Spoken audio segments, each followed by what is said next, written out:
¿Qué tal, estudiantes de secundaria? Les damos la bienvenida a Verano Divertido, la estrategia didáctica diseñada por la Secretaría de Educación Pública para que sigan aprendiendo durante la temporada vacacional. En este programa de mujeres en la ciencia, en el arte, en la toma de decisiones y en el deporte, conocerán a mujeres que hicieron historia y sus logros que transformaron al mundo. Antes que iniciemos, les proponemos redactar una carta acerca de las necesidades más importantes de las y los jóvenes en su localidad y que requieran atención de parte de las autoridades y la comunidad para mejorar su calidad de vida. Como saben, una carta debe tener fecha, destinatario, o sea, el nombre de la persona a quien está dirigida, cuerpo del texto y su rúbrica, es decir, su firma.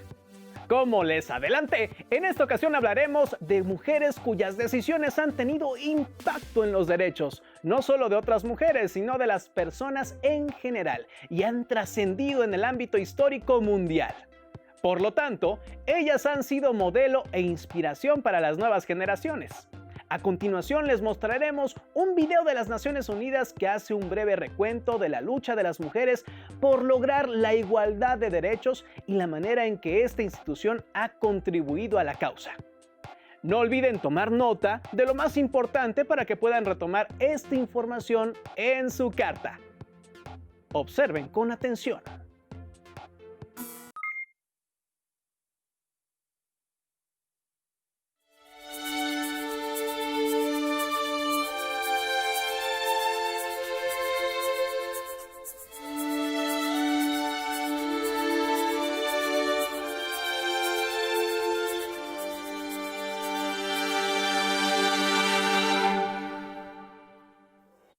To the women of the world from the women delegates and advisors at the First Assembly of the United Nations.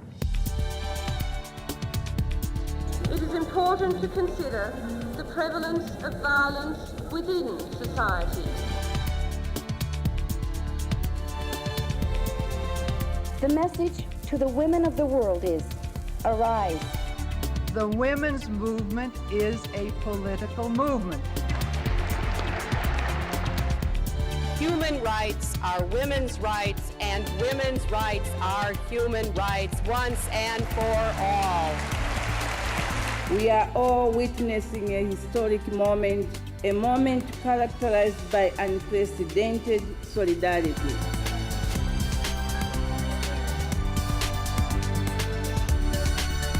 Today, you have adopted a landmark resolution. We have decided to establish UN Women. We are the first generation with the possibility to fundamentally change power relations between men and women. Together, we must turn this picture into a reality. Empowering women, empowering humanity, picture it.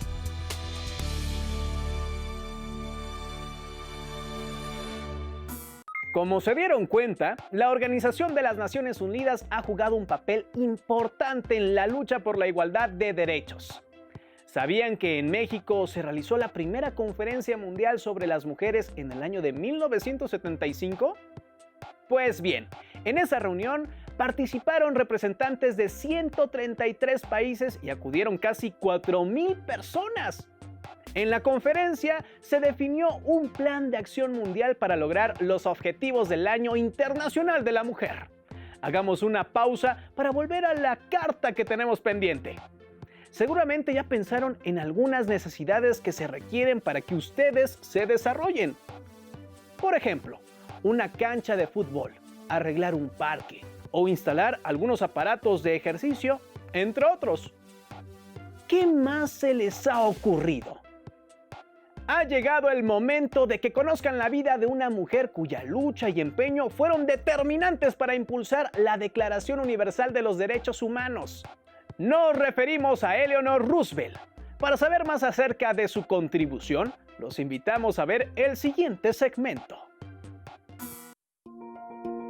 This Universal Declaration of Human Rights may well become the international Magna Carta of all men everywhere.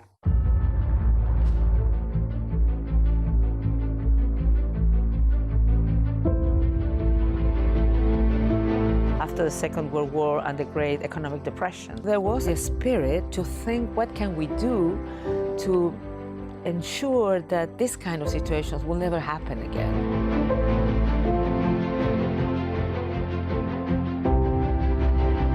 Because of her travels during the war in England, during the Blitz in the Pacific, while the Pacific is being bombed, her connection to the people of the world is so complete.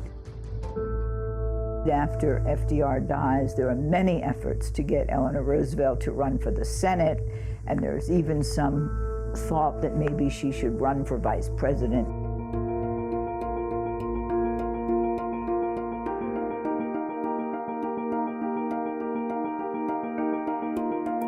The one position she is excited about, that she accepts, is when Harry Truman offers her a membership in the delegation, the U.S. delegation, to the United Nations.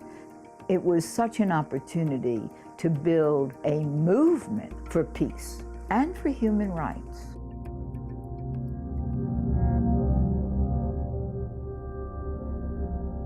She was very aware of being almost ostracized by the men, not part of their conversations. And the irony is, when she is asked to go into the committee that writes the Universal Declaration of Human Rights, they think that's going to be a social committee of no interest, but it then becomes one of the most important committees. Eleanor Roosevelt, being a woman who was very strong with democratic ideas, and she was really key on the draft of the Declaration of Human Rights. I now open the meeting of the drafting committee of the Commission on Human Rights.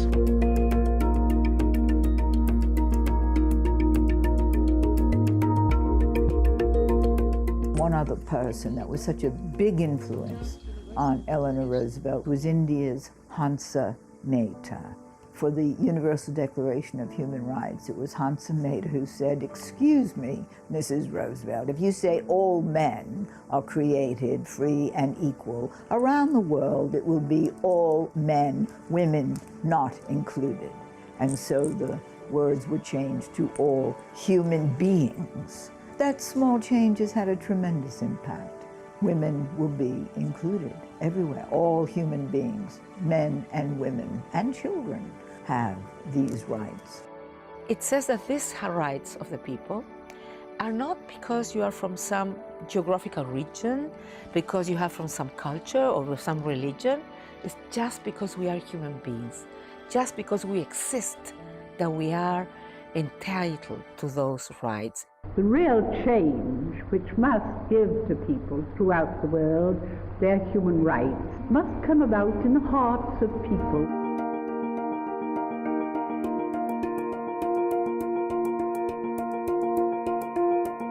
Their ability to work together, to negotiate across all their differences, is really what made the creation of the Universal Declaration of Human Rights possible.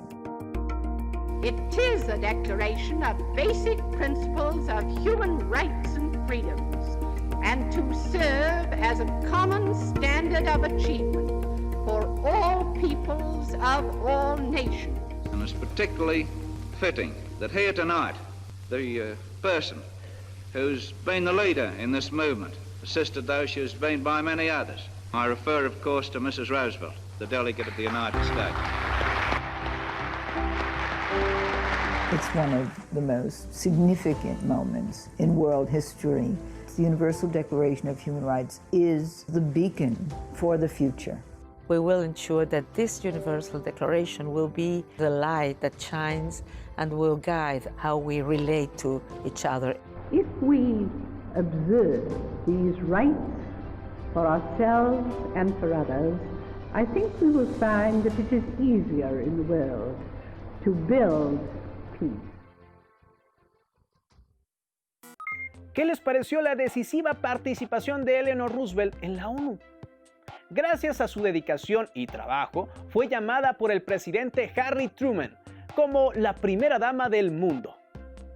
Ella destacó por sus logros humanitarios y la labor que llevó a cabo hasta el fin de su vida para conseguir la aceptación e implementación de los derechos establecidos en la declaración antes mencionada. El legado de su trabajo aparece en las constituciones de un gran número de países y en un cuerpo de ley internacional que hoy en día protege los derechos de todos los seres humanos.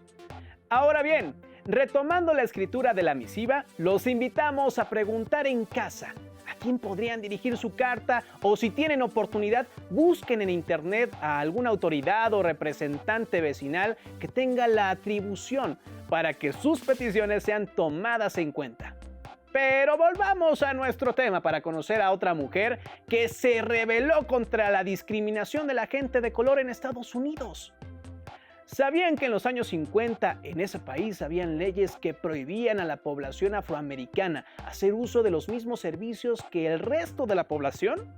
¿Que no podían asistir a los mismos lugares de recreación e incluso no podían tomar agua de los mismos bebederos?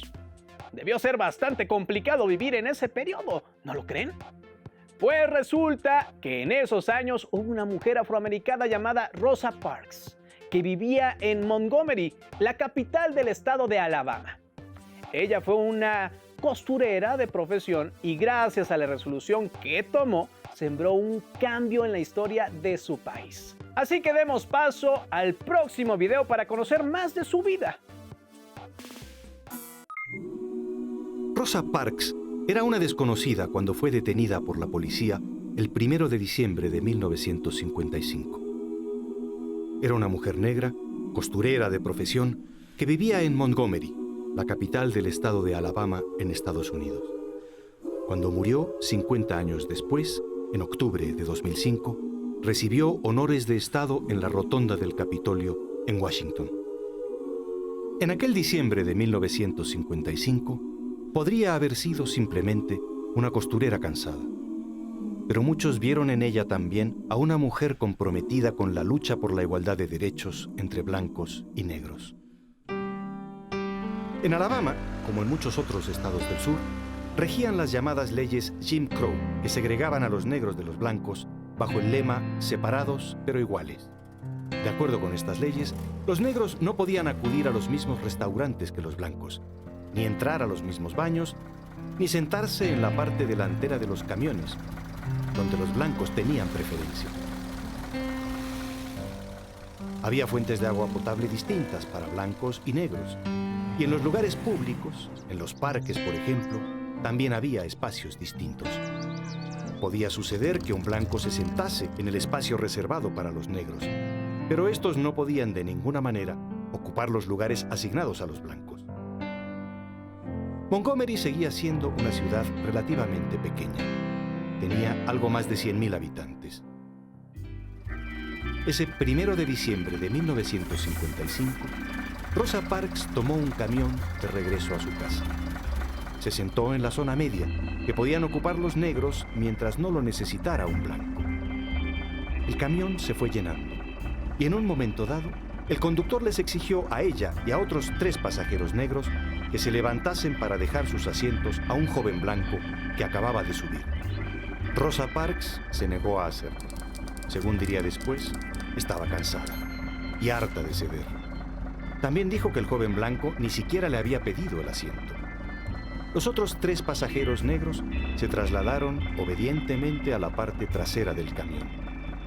Parks se mantuvo en su asiento y el conductor llamó a la policía. Ese pequeño gesto de una costurera de 42 años imprimió tal fuerza al movimiento por los derechos civiles de la población negra que ya nada volvería a ser igual. Esa noche la pasó Rosa Parks en los calabozos de la ciudad y solo fue liberada a la mañana siguiente mediante el pago de una multa de $14. Martin Luther King, todavía entonces un desconocido pastor de una pequeña iglesia bautista de Montgomery, convocó en los días siguientes, junto con otros 50 activistas, a un boicot a la línea de camiones de la ciudad. No era el primer boicot que se intentaba. En otras ciudades del sur de Estados Unidos había habido otros, pero apenas habían durado unos días. La gente sobre todo los negros, en su mayoría pobres, sin vehículos particulares, necesitaban los camiones para ir a trabajar, para volver a casa. La decisión de convocar el boicot era difícil y arriesgada. Podía volver a fracasar, como en las ocasiones anteriores. El 5 de diciembre de 1955, 4 días después del arresto de Rosa Parks, comenzó la protesta.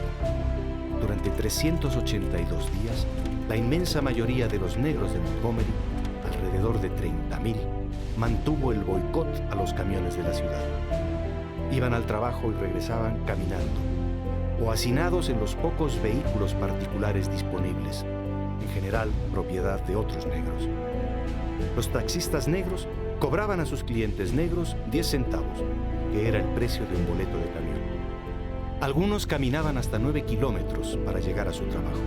Otros utilizaron bicicletas y hasta mulas para trasladarse. En las iglesias de las comunidades afroamericanas de todo el país se realizó una colecta especial para enviar zapatos nuevos a Montgomery. Los dueños de los comercios del centro de la ciudad, blancos en su mayoría, así como los propietarios de la línea de camiones, comenzaron a resentir las consecuencias económicas del boicot. Hubo ataques contra quienes encabezaban la protesta. La casa de Martin Luther King fue incendiada. Allí, frente a quienes se habían reunido para solidarizarse con él, improvisó un discurso. Debemos enfrentar la violencia con no violencia, dijo. El 13 de noviembre de 1956, la Corte Suprema de Estados Unidos declaraba ilegal la segregación en camiones, restaurantes, escuelas y otros lugares públicos. El boicot había triunfado. En la situación de Rosa Parks, de Martin Luther King, de los negros de Montgomery, de los blancos, ¿qué hubieras hecho tú? ¿Se imaginan cómo era la vida de las personas afroamericanas en esa época? ¿Conocían las leyes Jim Crow? ¿Creen que los registros históricos serían diferentes si Rosa Parks no hubiera tomado esa decisión? Sin duda, esta mujer fue un parteaguas en la campaña por los derechos civiles, ya que con su acción logró que las personas de color se unieran para luchar por un bien común. Rosa Parks y otros activistas interpusieron un recurso judicial contra la segregación, y en junio de 1956 un tribunal federal declaró la inconstitucionalidad de la segregación en los autobuses. Es sorprendente saber que una simple acción o decisión puede transformar la historia. Para continuar en el mismo tono, enseguida se enterarán del trayecto de una joven mujer que ha tomado un papel muy importante en la actualidad, que con su activismo ha logrado hacer la diferencia en la vida de miles de niñas de su país. La personalidad en cuestión es Malala Yousafzai. Ella nació en Pakistán el 12 de julio de 1997 y le encantaba ir a la escuela. Sin embargo, en 2008 el panorama se modificó abruptamente cuando los talibanes tomaron el control de su pueblo, pues prohibieron que las niñas fueran a la escuela. Incapaz de aceptar el destino que le imponían, comenzó a expresar su opinión en público por la defensa de los derechos a la educación en diversos lugares del país, a pesar del peligro que esto representaba. Fue así que los talibanes casi acaban con su vida a través de un atentado.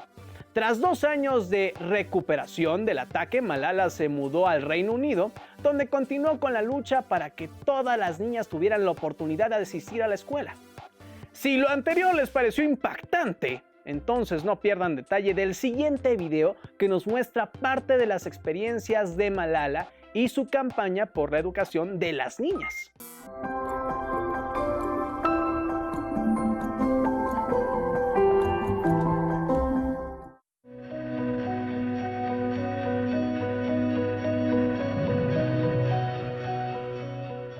So I'm grateful that I have such a beautiful family.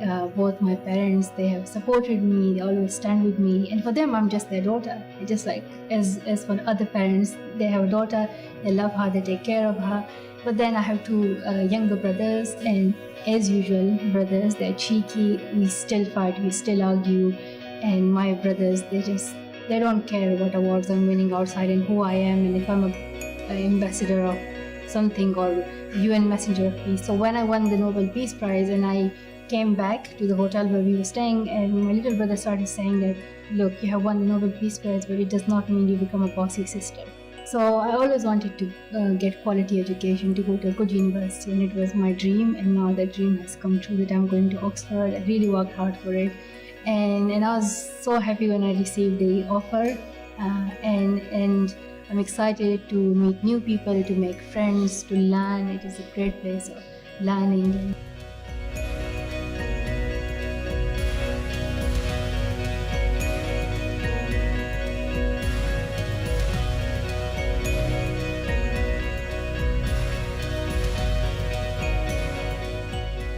The goal of this mission is to empower local leaders and local activists. So we want to increase that investment and also support local advocates as well, local girl advocates. So for that we have announced $3 million, and we want to expand that group, redouble our efforts, and make sure we can reach to as many local activists as we can, because they are the real change makers in their community, and when we empower them, through them we can bring change. It also includes e-learning and other improvements in the quality of education. So it is a vast project. It covers many areas, but our main goal is to empower local leaders.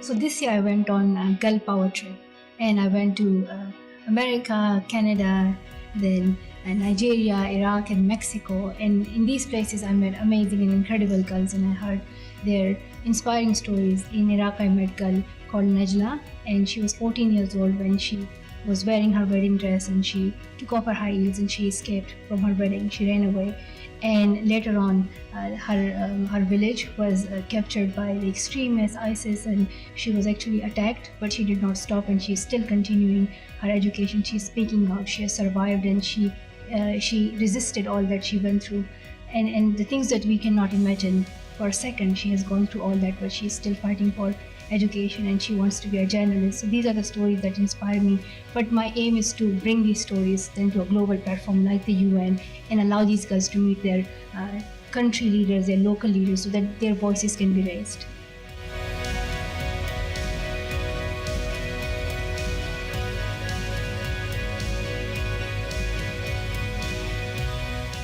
I'm just reminding them of their responsibilities, that they are holding the positions in which they are responsible for their people and for the future generation. And I remind them that they have to increase investment towards schooling, towards quality education. Otherwise, we will lose this future generation. This will impact not just the children, not just the girls, but all of us. So we have to invest those 130 million girls who are out of school. We have to support them. We have to stand with them, make changes in the law, and also take action.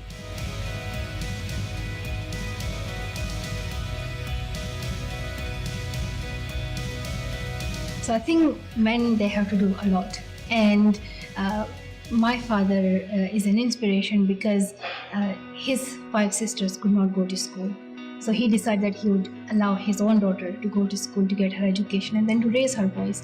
When we started campaigning in Swat Valley, when terrorism started and girls' education was banned, there were many other girls who wanted to speak out, but their parents, their brothers did not allow them.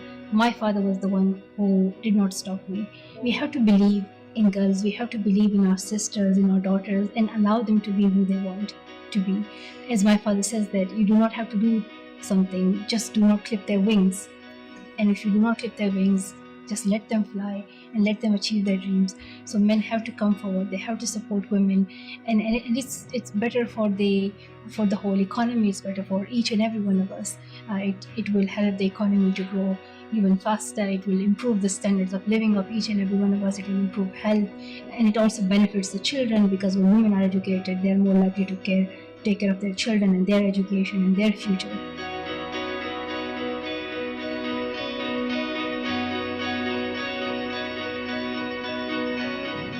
So I have seen a lot in my life, from terrorism, extremism, to then being attacked, and I was at a point where I had to make a decision whether I want to continue my campaign for girls' education or not. And I think I have been away from my home in Pakistan for a long time, and So going through all this situation in my life, I have learned that now surviving that attack, this life is for a purpose, and that is for the education of children. So it's only 70, 80 years that we live for, and why not live it for a good purpose? Why not live it for a service that can help humanity, that can help the world? So I want to help as many girls as I can to make sure that they get quality education and achieve their dreams.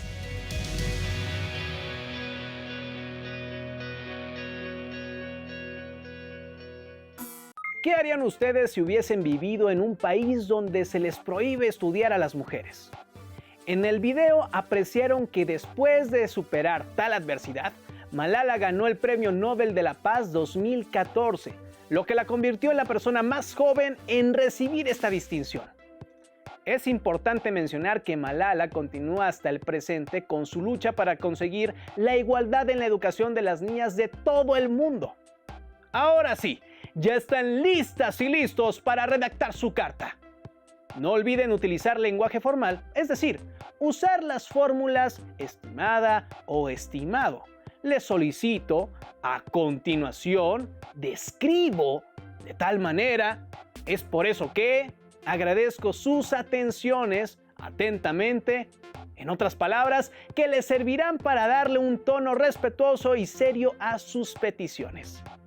Antes de concluir, les recordamos estar atentos al regreso a clases de acuerdo al semáforo sanitario y cuando lo indique la autoridad educativa de su entidad.